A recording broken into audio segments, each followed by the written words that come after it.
अस्सलाम वालेकुम दोस्तों, मेरा नाम है मोहम्मद हसन और आप देख रहे हैं Hasan docs.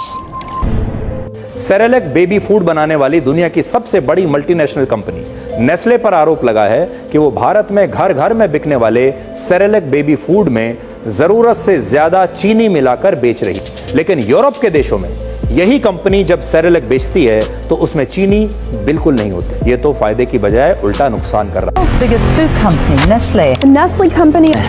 Nestle collects millions of gallons a year from springs in Southern California. Would you agree with me that your product should not be used where there is impure water? Nestle एक evil company है जो कि सिर्फ अपने profit के लिए आपके और आपके बच्चों की सेहत के साथ खेल रही है। और ऐसा भी नहीं है कोई सब कुछ अनजाने में कर रही हो, बल्कि जानते बूझते हुए इसकी most of the products are killing you inside just like a slow poison. और ये बात सिर्फ मैं नहीं कर रहा और ना ये कोई कॉन्स्पिरेसी थ्योरी है, बल्कि हालिया रिसर्च के अंदर कुछ ऐसे इंकशाफात सामने आए हैं जिन्होंने पूरी दुनिया के अंदर तहलका मचा दिया है। एक बात आप लोग याद रखें कि नेस्ले और इस जैसी इंटरनेशनल कंपनीज बिल्कुल इसी बिजनेस मॉडल को फॉलो करती हैं जो कि ईस्ट इंडिया कंपनी ने अपना रखी थी कि हमें सिर्फ प्रॉफिट कमाना है, हमें इससे कोई गर्ज नहीं है कि इसकी वजह से किसी का कोई नुकसान होता है या कोई शख्स मर भी जाता है।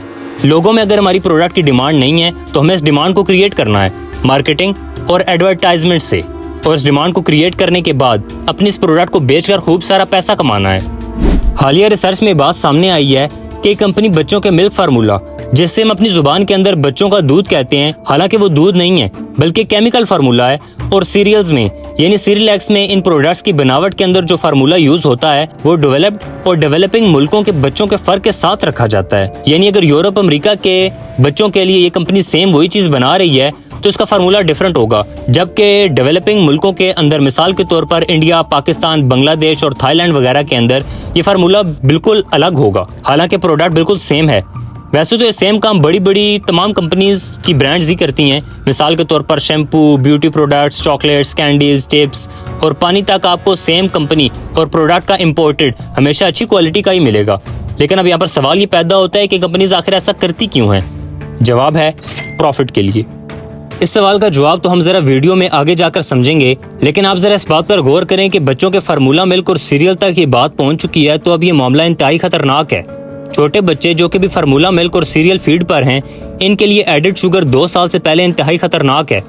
याद रहे कि मैं एडेड शुगर की बात कर रहा हूँ, ना कि कुदरती शुगर की, जो कि फ्रूट्स के अंदर और माँ के दूध के अंदर कुदरती तौर पर जरूरत के मुताबिक मौजूद होती है। इस एडेड शुगर की वजह से बच्चों की दिमाग की ग्रोथ मुतासिर होती है, इनकी सेहत मुतासिर होती है और इनका IQ लेवल तक कम हो जाता है। और सबसे बढ़कर बच्चे घर का खाना छोड़कर इस शुगर के इतना एडिक्टिव हो जाते हैं कि बार बार शौक से घर की नेचुरल फूड्स और चीज़ों को छोड़कर, फ्रूट्स को भी छोड़कर ये चीज़ें मांगते हैं, और कंपनी इस चीज़ से फ़ायदा उठाकर बेतहाशा पैसा कमाती है। ये दरअसल नशा बेचने वाली कंपनीज हैं। अपनी एडवर्टाइजमेंट्स के अंदर ये कंपनीज दावा करती हैं कि हमारे सीरियल्स के अंदर फ्रूट्स की ताकत मौजूद है, गंदम और जौ की ताकत मौजूद है। लेकिन मेरा इन तमाम कंपनी से सवाल है कि हम अपने बच्चों को ये तमाम कुदरती चीज़ें जो कि आप अपनी सीरियल के अंदर देने का दावा करते हैं, इनको नेचुरली तौर पर क्यों ना दें? आपके केमिकल और शुगर से भरे सीरियल्स ही क्यों खरीद कर अपने बच्चों को खिलाएं? ये लोग जानबूझकर बेबी फूड के अंदर शुगर डालते हैं ताकि लोग इन्हें खरीदने के लिए बार बार वापस आएं, यानी इनकी डिमांड क्रिएट हो, और इसी चीज़ से ये लोग प्रॉफिट कमाते हैं। लेकिन दूसरी तरफ आपको ये बात जानकर इंतहाई हैरत होगी कि यूरोप और अमेरिका के अंदर यानी तमाम डेवलप मुल्कों के अंदर इस शुगर की मिकदार को सेम फार्मूला मिल्क और सीरियल्स के अंदर बिल्कुल जीरो रखा जाता है। जी हाँ, बिल्कुल जीरो। यानी हमारे बच्चे बिल्कुल कौन जहन के रहते हैं तो रह जाएं, कोई फर्क नहीं पड़ता।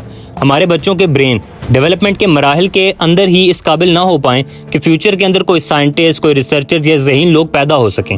इस चार्ट को जरा गौर से देखें कि हर एक कंट्री के हिसाब से सीरियल, यानी हमारे यहाँ नेस्ले सेरेलैक के अंदर शुगर की मिकदार लिखी गई है, जो कि थाईलैंड के अंदर सबसे ज्यादा 6 ग्राम पर पोर्शन, और इसके बाद इथोपिया, फिर साउथ अफ्रीका, इसके बाद पाकिस्तान यानी 2.7, इंडिया में 2.2 और बांग्लादेश के अंदर 1.6, जबकि यूके, जर्मनी, अमेरिका इन सब के अंदर ये 0 है। ये तो सीधी सीधी रेसिज्म है कि लोग हमेशा इन लोगों को अपने बराबर समझते ही नहीं हैं कि सेम इसी प्रोडक्ट को इस क्वालिटी के साथ इन गरीब मुल्कों को भी इसी तरह से कैसे दे दें, और इनके बच्चे का भी IQ लेवल के अंदर हमारे बराबर खड़े हो जाएं और जिस्मानी तौर पर भी वो इस तरह मजबूत हों। और दूसरी तरफ डेवलप मुल्कों के अंदर सेहत से मुतल्लिक कानून इंतहाई सख्त हैं, और इन कंपनीज को सिर्फ इस बात का डर होता है कि कानूनी तौर पर इन्हें बदनामी और जुर्माने से बचने के लिए यहाँ पर कोई भी ऐसी चीज़ नहीं बेचनी जो किसी एक शख्स की सेहत पर भी कॉम्प्रोमाइज़ करती हो। लेकिन डेवलपिंग या फिर अंडर डेवलप मुल्कों के अंदर क्योंकि कंपनीज गवर्नमेंट को हर रोज़ अरबों रुपए का टैक्स देती हैं, लिहाजा इनके 100 कत्ल भी माफ़ हैं। अब आप ज़रा खुद सोच कर देखें कि जिन लोगों की अयाशियाँ और शाखर्शियाँ इन टैक्स के पैसों से चल रही हों, इनका दिमाग थोड़ी ख़राब है कि खुद इस कंपनी पर कोई कानूनी कार्रवाई करवाएं, इन्हें फ़ाइन करें, मुल्क बदर करें या फिर एटलीस्ट इन पर सवाल ही उठा दें। शुगर सिर्फ बच्चों के लिए नहीं बल्कि बड़ों के लिए भी एडिक्शन है। ये एक नशा है जो कि हर रोज़ बढ़ता चला जाता है। हर बार आप पहले से ज़्यादा शुगर डिमांड करते हैं और कुछ दिन आप इस आर्टिफिशियल शुगर और इससे बनी प्रोडक्ट्स यानी cold drinks, chips, chocolates, juice वगैरह को खाना छोड़कर देखें, आपको कुछ दिन के बाद इसकी तलब ही नहीं होगी, क्योंकि इन दिनों के अंदर आपका वो नशा ख़त्म हो गया होगा।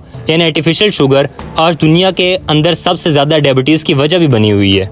हमारे मुल्क पाकिस्तान के अंदर डिप्रेशन और शुगर इंटेक की वजह से आज हम डायबिटीज़ के अंदर दुनिया में पहले नंबर पर जा चुके हैं। Juice, cold drinks, ice cream, candies, गर्ज आप इनकी कोई भी प्रोडक्ट उठाकर देख लें, इनके अंदर भर भर कर आपको शुगर और फैट्स मिलेंगी जो कि सीधा सीधा आपको तबाह कर रही हैं। मुसलसल शुगर इंटेक इंसुलिन रेजिस्टेंट की वजह बनती है और आपका जिस्म इतनी ज़्यादा शुगर को प्रोसेस नहीं कर पाता और आपको डायबिटीज़ की तरफ ले जाता है। बिल्कुल इसी तरह से फैट्स आपके खून की नालियों के अंदर जमा होकर आपको हार्ट अटैक की तरफ ले जाते हैं। अब आप अंदाज़ा लगाएं कि इस कंपनी के चिप्स जो आप स्नैक के तौर पर इस्तेमाल करते हैं, क्या आप जानते हैं कि इनके अंदर कितना फैट और ऑयल इस्तेमाल होता है जो मोटापे, जिस्म और दिमाग के अंदर सोजिश और हार्ट अटैक की वजह बनता है।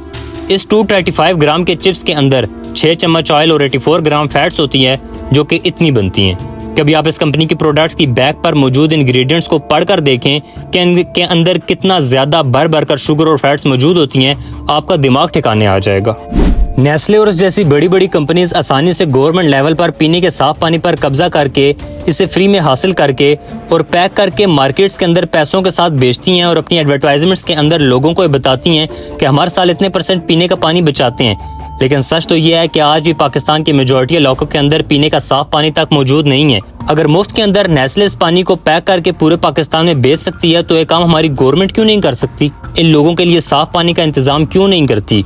और दूसरा, एक कंपनी से साफ पानी की कीमत अदा क्यों नहीं करती? In Pakistan in 2013, Nestle began diverting clean drinking water away from villages and towns and then began bottling it in their factories and selling it back to the same people they took the water from, but at a much higher price. The big issue is that Nestle had taken so much water that thousands were forced to drink dirty sludge water instead because these people couldn't afford to buy the expensive bottled water. देखें, मैंने आपको पहले ही बताया था कि companies आपके दिमाग के साथ खेलती हैं। इनकी एडवर्टाइजमेंट्स पर मत जाया करें, ये आपको धोखा देते हैं। बेबी फूड के बजाय ये सिर्फ आपके बच्चों को चीनी खिला रहे हैं। इन कमर्शियल्स के जरिए ये आपके बच्चों को ब्रेन वॉश करके इन प्रोडक्ट्स की डिमांड क्रिएट करती हैं और आपको बताया जाता है कि फार्मूला मिल्क क्यों बच्चों के लिए हेल्दी है। इनके फार्मूला मिल्क के अंदर क्या ग़िज़ाइयत है, जबकि ऐसा कुछ भी नहीं है। कुदरती चीज़ों की ग़िज़ाइयत के सामने ये सब कुछ बेकार है, केमिकल है। क्या इन कंपनीज के आने से पहले बच्चे घर में बनी खुराकें, फ्रूट, सब्जी वगैरह नहीं खाया करते थे? तो आज के टाइम के अंदर ऐसा क्या हो गया है कि बेबी फूड जो कि केमिकल से बना होता है हर एक बच्चे की ज़रूरत बन गया है? सो जितना हो सके बच्चों को घर का बना हुआ खाना दें। इन तमाम बड़ी कंपनीज के बेबी फूड प्रोडक्ट्स की जगह थोड़ी सी मेहनत करके खुद अपने बच्चों के लिए खाना बनाएं। माँ का दूध बच्चे के लिए सबसे ज़्यादा बेहतरीन ग़िज़ा है जिसका कोई मुतबादिल नहीं। कंपनी के सीरियल्स को बनने के अंदर टाइम बहुत कम लगता है, जबकि घर के सीरियल्स को बनाने में थोड़ा ज़्यादा टाइम लगता है, पर यह आपके बच्चे की सेहत का सवाल है। आप लोग जब तक लोगों को इसके बारे में शऊर देकर इनका बायकॉट करके अपना एहतजाज रिकॉर्ड नहीं करवाएंगे, तब तक इनको कोई फ़र्क नहीं पड़ेगा और गवर्नमेंट तो वैसे भी अपना हिस्सा लेकर साइड पर हो जाती है। सो इस वीडियो को अपने चाहने वालों के साथ और अपने प्यारों के साथ भी ज़रूर शेयर करें। शुगर प्रोडक्ट्स और फैट्स, खास तौर पर कोल्ड ड्रिंक्स, आपको ब्रेन वॉश करके कैसे बेची जाती हैं और ये आपके लिए कितना ज़्यादा नुकसानदेह हैं, इस पर मैं एक अलग वीडियो बनाकर इसको एक्सप्लेन करूंगा। लेकिन तब तक के लिए अपने बच्चों की सेहत पर कोई भी कॉम्प्रोमाइज़ बिल्कुल मत करें और ख़ुद भी इन प्रोडक्ट्स को इस्तेमाल करने से पहले इनके अंदर शुगर और फैट्स की मिकदार को ज़रूर चेक करें। अल्लाह ताला से दुआ है कि हमें सेहतमंद और महफूज ग़िज़ाएँ अता फरमाए, हमें इन केमिकल से बचाए जो हमारी सेहत को नुकसान पहुँचाते हैं। हम सबको सच्चाई की राह पर चलने की तौफीक अता फरमाए, आमीन। अगर आपको हमारी मालूमाती वीडियो पसंद आई हो तो इस वीडियो को लाइक और शेयर करें और कमेंट में अपनी राय का इज़हार ज़रूर कीजिएगा और इस चैनल को सब्सक्राइब करें ताकि हमारी हर नई आने वाली वीडियो आप तक पहुंच सके। शुक्रिया।